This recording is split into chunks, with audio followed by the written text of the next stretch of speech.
Se você acha que a sua realidade é um fato fixo e imutável que acontece com você, você está vivendo sob uma física clássica obsoleta.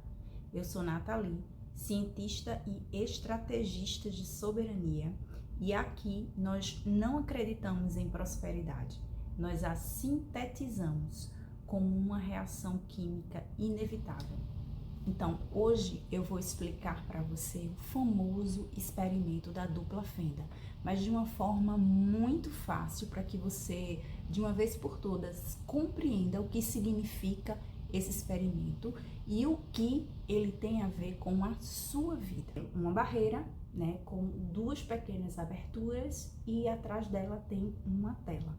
E aí, quando partículas extremamente pequenas, né, como os elétrons ou partículas de luz, são disparados em direção a essas aberturas, algo muito inesperado acontece, né? Se ninguém tenta descobrir por qual das aberturas essa partícula vai passar, o resultado lá atrás na tela não é o de duas faixas, né, como nós esperaríamos de pequenas bolinhas, né? Ao invés disso, surge um padrão de interferência ali atrás na tela, sugerindo que ondas estão se sobrepondo. Então, é como se cada partícula passasse pelas duas aberturas ao mesmo tempo, espalhando então possibilidades, ao invés de seguir um único caminho, né, pela fenda da esquerda ou pela fenda da direita. Mas aí tudo isso muda no instante em que tentamos observar, né? Quando se coloca um detector para identificar por qual abertura a partícula vai passar, se vai passar pela abertura da esquerda ou da direita, o comportamento se transforma completamente. E aí o padrão de ondas que a gente via, ele vai desaparecer e vamos ver algo simples, que é partículas passando por um lado ou por um outro, né? Como se finalmente elas tivessem decidido um caminho, né? Então, vamos traduzir isso para uma forma bem simples agora, para que você nunca mais esqueça e entenda de uma vez por todas. Vamos imaginar um palco completamente escuro, né? E aí nele há um ator. Enquanto as luzes estão ali apagadas, o ator ele não está fixo em um único lugar. Ele pode estar em qualquer posição, explorando múltiplas possibilidades ao mesmo tempo, né? Então, ele pode estar no centro, ele pode estar atrás, do lado, tá? E aí, o palco nesse estado é um campo aberto de potenciais. Mas no momento que a luz se acende, tudo muda. O ator, ele aparece em um ponto específico, tá? Então, e ele aparece ali não porque ele foi criado ali naquele instante, ele já estava ali, mas porque a iluminação, a observação, o ato de medir revelou uma única versão entre várias versões possíveis ali para a localização daquele ator. E assim é a nossa realidade no nível mais profundo. Antes da observação, antes da escolha, existem múltiplos caminhos possíveis, tá? Então não é um destino definido, mas um conjunto de probabilidades coexistindo. Então como é isso? Eu vou criar a minha realidade do zero? Não é isso, né? Como a gente acabou de ver, o ator, ele estava ali no palco e existiam várias possibilidades ali de vários locais em que ele poderia estar, né? Então, foi somente a partir do momento, né, que se interagiu com o sistema, que se acendeu a luz, que ele apareceu em uma determinada posição, né? Então, por exemplo, trazendo isso para a nossa vida. Então, onde eu quero estar daqui a 5 anos? Qual será a minha realidade? Que realidade eu quero criar daqui a 5 anos? Por exemplo, então, daqui a 5 anos, eu quero estar morando no meu sítio de 5 hectares, né, com o meu esposo, com os meus 3 filhos, né, tendo um tempo de qualidade para minha família, trabalhando com o que eu amo, né? Podendo ajudar outras pessoas a terem soberania existencial, né? Eu tenho uma vida muito feliz, em paz. Eu passeio bastante, viajo o mundo a passeio com a minha família e realmente tem muitos animais no meu sítio. É uma vida de paz, uma vida muito abundante, onde todas as minhas necessidades são satisfeitas. Então, essa é uma possibilidade. Que eu estou escolhendo para minha vida. Existem também outros futuros possíveis, por exemplo, uma realidade de total escassez, onde eu não tenho emprego, onde eu não tenho família, onde minhas necessidades não são atendidas, onde eu não tenho nenhuma casa para morar, não tenho um carro, enfim. Tem outra possibilidade onde eu moro na Itália e vou com meu marido, mas eu não tenho filhos. Lá eu trabalho de guia turístico e eu recebo muitos turistas brasileiros, entendeu? Então, assim, existem várias possibilidades para o futuro, para a realidade que eu posso cocriar. O que vai determinar uma ou outra realidade aparecer para mim serão as minhas ações, né, que precisam estar condizentes com a realidade que eu quero alcançar, os meus pensamentos sobre essa realidade e as minhas emoções sobre essa realidade. Então, essas três coisas precisam estar em conjunto para que eu, assim, consiga expressar essa realidade que eu tanto almejo. Então, a partir do momento que eu interajo com o sistema, que eu passo a observar, que eu coloco o detectorzinho lá, é que eu escolho qual realidade, por onde a minha partícula vai passar. Por onde a minha vida vai deixar de ser ali, ó, um mar de possibilidades, e eu vou então dizer qual é o caminho, qual é a fenda que a minha realidade vai passar. Então, por exemplo, você tem que ter muito cuidado, né? Porque tem uma coisa que surge quando você, de forma quase imperceptível, você terceiriza o seu papel de observador para o ambiente, né, para coisas externas. Quando você, por exemplo, começa a explicar os resultados da sua vida, mas a partir de fatores externos, como por exemplo, é o governo, é a guerra, o mercado tá ruim, o país está em crise, a economia tá travada. Quando você atribui os seus resultados a coisas externas, né, o que é que acontece? Existe uma consequência silenciosa nisso, que ao adotar essa narrativa, você deixa de ser o agente que observa, que decide e influencia sua realidade e passa a ser um elemento condicionado por ela. Então você vai se tornar o quê? Uma variável dependente do meio. É como se lá no experimento da dupla fenda você abrisse mão de observar o sistema e aceitar passivamente, né, o padrão que está ali aparecendo na tela, sem questionar, sem interferir e sem assumir qualquer papel, né, no controle desse resultado. E aí algo muito previsível acontece, né? Não importa, né, o quanto você se mova, né? Quando você se comporta, né, dessa forma como vítima, não vai importar quanto você vai se mover, o resultado ele vai se repetir. Porque o sistema, ele não responde apenas às suas ações, ele responde também à forma como você se posiciona dentro dele.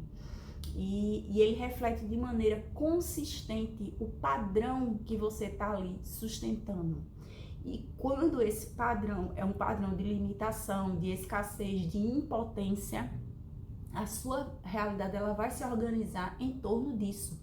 Não é como uma punição, mas isso é coerência, gente. Isso é física. E nesse ponto, né, que a metáfora quântica, ela encontra a vida prática de uma forma mais direta. Se o observador ele influencia o colapso das possibilidades, então você abdicar deste papel é você abdicar da capacidade de direcionar a sua própria experiência. Então você não deixa de viver possibilidades, mas você passa a viver aquelas que já estão alinhadas com a narrativa que você aceitou. Se você está numa narrativa de escassez, né, de nada dar certo, de eu não consigo um emprego, de o governo está ruim, não tem mais emprego, tudo é ruim, tudo é mal, então a sua realidade vai ser essa. Não adianta. É isso que você vai expressar. E então, como é que a gente retoma o comando, né, dessa realidade? A resposta não está mais em fazer mais esforço dentro da mesma lógica, né? Não é sobre intensificar a ação, é sobre recalibrar o ponto de origem da ação. Então, para mudar a matéria, você precisa mudar o foco do observador. Não é sobre tentar mais, é sobre calibrar o olhar. Então, por exemplo, você está numa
Então, para você mudar essa realidade, você primeiro precisa identificar, né, quais são os ruídos, né? O que é que está fazendo com que você haja, né, sinta dessa forma. Então, você primeiro precisa identificar esses ruídos, né? São os ruídos internos, por exemplo, o mercado, o governo, ou são ruídos internos, algo que está ali no teu inconsciente. Então, primeiro você tem que separar, né? Fazer o que eu chamo de uma intervenção molecular para poder identificar quais são esses ruídos, tá? Você precisa sim identificá-los, é somente quando a gente identifica algo que a gente pode mudar. Depois disso, você faz uma reengenharia, né? Onde você substitui, troca esses ruídos, né, por outros positivos, né, que vão então fazer com que você tenha, com que você expresse a realidade que você quer, né, porque esses ruídos atuais não estão funcionando, não estão dando a realidade que você quer. Então você precisa trocar, né, para outros que são positivos e que vão então expressar a realidade que você quer, né? A sua mente, ela é um laboratório e todo laboratório a gente trabalha com controle de variáveis, tá? Então você precisa estar sempre checando todas as variáveis, ajustando para você então ter sucesso no experimento que você quer, tá? E um outro ponto é a sua manutenção do estado de ser. A gente sabe que existe um delay, um atraso, né? Quando a gente passa, né, a mudar a nossa percepção sobre um determinado ponto, vai existir um delay até que a sua realidade ela mude, tá? E é aí que as vítimas, né, as pessoas, os gratiluz, as pessoas que gostam de pílula mágica, é aí que elas param e desistem, né? Porque elas querem respostas prontas, rápidas, tá? Mas quem é operador, quem está no comando, sabe que é preciso manter o estado de ser independente das circunstâncias, tá? Então, as circunstâncias, elas não importam, o que importa é o estado de ser. E o terceiro passo é você fazer uma reengenharia interna. É você, então, identificar qual é o patógeno que está ali, te posicionando como vítima, né? Aquele que transfere o poder para o ambiente, né? E remover esse patógeno de uma forma consciente, né? Em seguida, você precisa substituir esse padrão de sobrevivência pelo padrão de comando, né? Não é com uma afirmação superficial, mas como uma estrutura operacional, né? A forma como você interpreta, como você decide, como você age, passa a partir de um lugar onde você é a origem e não a consequência, né? Esse é o ponto onde o experimento deixa de ser teórico, porque no fim a realidade não é um destino fixo esperando por você. Ela é um sistema dinâmico respondendo continuamente à forma como você observa, como você interpreta e como você interage. A realidade não é um destino. Ela é um experimento técnico que você está conduzindo mal. Então, se você quer parar de ser a vítima do seu próprio sistema e começar a atuar como o observador que dita os resultados da sua vida, eu abri as aplicações para o meu protocolo de soberania. Não é um treinamento de motivação. É uma instrução de reengenharia técnica para mentes que já entenderam que a lógica convencional de trabalhar duro é uma fraude estatística. O link está na descrição. Se você for um observador pronto para colapsar uma nova realidade, eu te vejo do outro lado.